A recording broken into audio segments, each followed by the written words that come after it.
Imagine I told you there's a new channel that's blowing up with insane numbers thanks to a unique approach inside a super popular niche.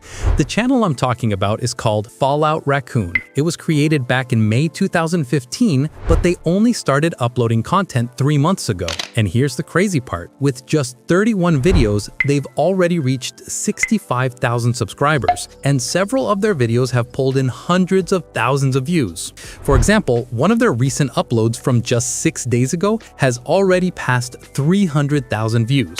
Now, you're probably wondering what exactly they're doing. Their main topic is how to survive the apocalypse, the kind of information that could literally save your life in an emergency. If you've been following my channel, you already know I introduced a similar niche before, and it was packed with powerful tips and tricks. But the real question is, how can we create content this engaging and build our own unique character? In this video, I'm going to walk you through everything step by step, from designing your character and finding ideas to producing and editing the final video, and more importantly, how we can use our creativity combined with AI to create a highly professional video in the shortest time possible. Before we jump into the tutorial, let's watch a quick demo of the video we're going to create together. Ready? Let's go. Imagine this. The city has been dark for 9 days. Not a rolling blackout, not a storm outage, but a permanent, cascading failure of the North American grid that every expert quietly knew was possible, but nobody was allowed to prepare for at scale. The streets are littered with abandoned vehicles frozen in gridlock. Supermarkets have been stripped to the concrete, and the first wave of organized groups is moving block by block with lists, maps, Finding the topic. Before we start creating the video, the first thing we need is ideas that are both engaging and able to hook the viewer from the very first seconds. To find ideas, we can take inspiration from competitor channels or even use articles available across the internet. All you have to do is search on Google how to survive in the apocalypse. And as you can see, dozens of websites and articles will show up, giving you tons of great ideas to use. But I've made this step much easier for you. Just open the doc file I linked in the description, copy the instruction from the title prompt section, paste it into Grok, and hit enter. Grok immediately gives you a list of 15 ideas, each one practically ready to turn into a full video. And if you don't like the ideas, simply tell it, give me more ideas, and it will generate a brand new list for you. With this method, you'll always have access to dozens, if not hundreds of different topics for creating videos, with no limitations. Writing the script. Now that we found our ideas, it's time to write our script. You have 2 paths for writing your script. First, if you truly want to succeed, you need to discover your own storytelling style. Just learn from competitor channels, watch their videos, and shape your own narrative style. Second, you can open the doc file and use the command from the script prompt section, then paste it into Grok. At the beginning of the command, there's a spot where you can place your chosen idea, so the script will be generated based on that exact concept. For example, I'm using idea number 3. I copy it, paste it into the designated section, and press enter. As you can see, Grok immediately starts writing the script. Since we're planning to make videos longer than 20 minutes, we'll need a longer script. Just type next part and Grok will continue writing exactly from where it stopped. Using this method, you can create engaging scripts for videos longer than 20 minutes too. I recommend editing the script again in your own style and taste to achieve the best possible result. Creating the voiceover.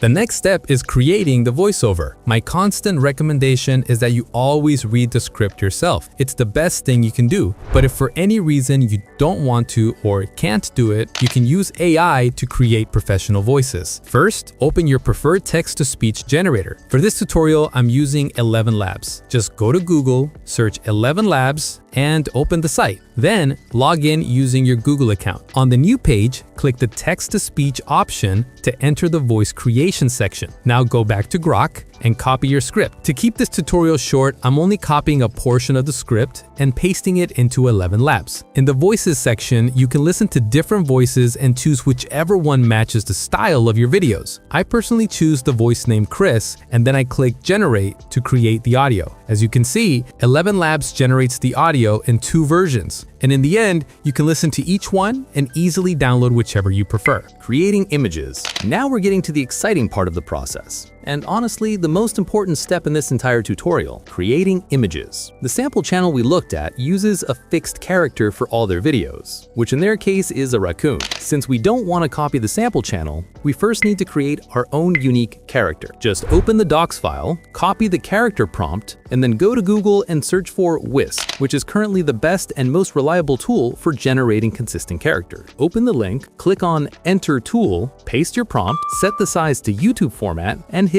Generate. A few seconds later, your character will be created. As you can see, I chose a wolf character, but you can personalize the prompt however you like and create a bear, a fox, or anything else you prefer. This way, you design a character that truly belongs to your channel. Now let's move on to generating images for our script. All you need to do is copy the image prompt from the docs file, paste it into Grok, and press Enter. A moment later, Grok will ask you to input your script. Simply copy any part of your script that you want image prompts for, paste it, and hit Enter. Grok immediately starts generating prompts. At first, it creates only 8 prompts, but if you ask it for more, it continues from exactly where it left off. Using this method, you can generate prompts for your entire script. One important but personal preference, I choose where the character should appear in the images. As you'll see in the prompts, some scenes specify that the character should be included and others that it should not be included. Make sure you don't include the character in every single image. If you want prompts for each individual section of your script, simply copy that part of the text and ask Grok to create, for example, 20 prompts based on it. The prompts will be crafted exactly according to your text. After that, copy the prompts, go back to Whisk, paste them, hit Generate, and your images will start appearing. You can create as many images as you need using this workflow, but we're still not done. As I mentioned earlier, in some prompts, the character needs to be present. So for example, copy one of those prompts, paste it into Whisk, and hit Generate. A few seconds later, the image appears, but as you'll notice, sometimes your character won't be in the scene, or a different character may show up. To fix this, simply go to the subject section, upload the character you created earlier, and click Generate again. A moment later, your character will be added to the image. This method lets you maintain a consistent and unified character across all your videos. Sometimes you may want to personalize the character or create different poses. For that, just go to Google and search for Gemini. Open the website and click on Create Image to enable Nano Banana. Then upload your character and type in the instructions you want. For example, I type, make my character hold a bow and wear a jacket similar to Daryl's from The Walking Dead. Press Enter, and a few seconds later, you get a professional, detailed new pose. This way, you can create any pose you want for your character, fully tailored to the scenes in your script. Editing. Now we've reached the final part of the tutorial, but before jumping into editing, we first need to create an eye-catching thumbnail for our videos. To make the thumbnail, just open the doc file and copy the thumbnail prompt. Paste it inside Grok and hit Enter. Grok instantly generates a thumbnail prompt for you. Now copy that prompt and head over to Leonardo AI. Paste it there, hit Generate, and after a moment, your thumbnails will appear. But as you can see, the characters it generates don't match our main character. To fix this, simply paste the same prompt inside Whisk again and hit Generate. This time, the thumbnail is created using our own character, and we can easily customize it and turn it into a more professional-looking thumbnail. Now we move on to editing. For editing videos, I use the desktop version of CapCut. Just click on Create Project to enter the editing workspace. From the Import section, bring in all your images and the audio file. First, drag the audio file onto the timeline. AI-generated voices usually contain long silent gaps, so remove those silences. Just be careful not to damage the original speech. Then, select the entire audio file, click on Create Compound Clip,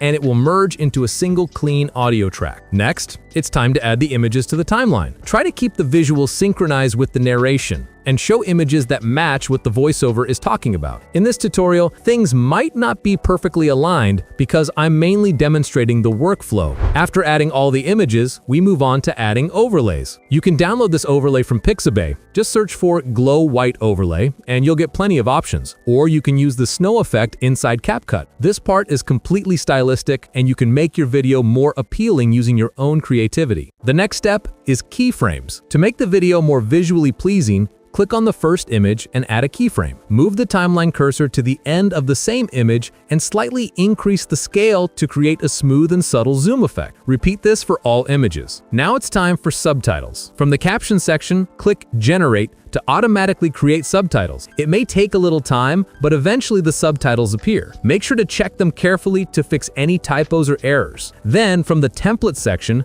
you can apply any effect or style you like to the text. As an example, I selected one of the templates here. Next, we need to add background music. Just go to the YouTube audio library, set the genre to cinematic and the mood to dark to find music that fits this style. Listen to a few options and choose whichever feels right. Personally, I picked the track Apocalyptic Echoes. Download it, go back to CapCut, import the music, drag it onto the timeline, trim the extra ending, and lower the volume so it doesn't overpower the main voice. And now our video is complete, and you can export it in the best quality. I hope you enjoyed this tutorial and found it useful. If you liked the video, make sure to subscribe to the channel, like the video, and share any suggestions you have in the comments. Thanks for watching, and I'll see you soon with a brand new niche. Imagine this. The city has been dark for 9 days. Not a rolling blackout, not a storm outage, but a permanent, cascading failure of the North American grid that every expert quietly knew was possible, but nobody was allowed to prepare for at scale. The streets are littered with abandoned vehicles frozen in gridlock. Supermarkets have been stripped to the concrete, and the first wave of organized groups is moving block by block with lists, maps, and crowbars. You hear glass shatter 3 houses down, then 2, then the footsteps stop directly in front of your address. They know exactly how many minutes you have left before they test your doors and windows, because you have watched the pattern for a week from behind blackened curtains. Most people in your subdivision are already gone, taken, or hiding in plain sight with porch lights that will never come back on, and mailboxes overflowing with eviction notices from a government that no longer exists. The mistake they all made was assuming that a house that looks normal from the street would be treated as neutral. It isn't. In collapse conditions, every visible structure that still has intact windows, an undamaged roof, and no signs of being looted becomes a magnet for desperation. And desperation, once it reaches critical mass, moves with the efficiency of a military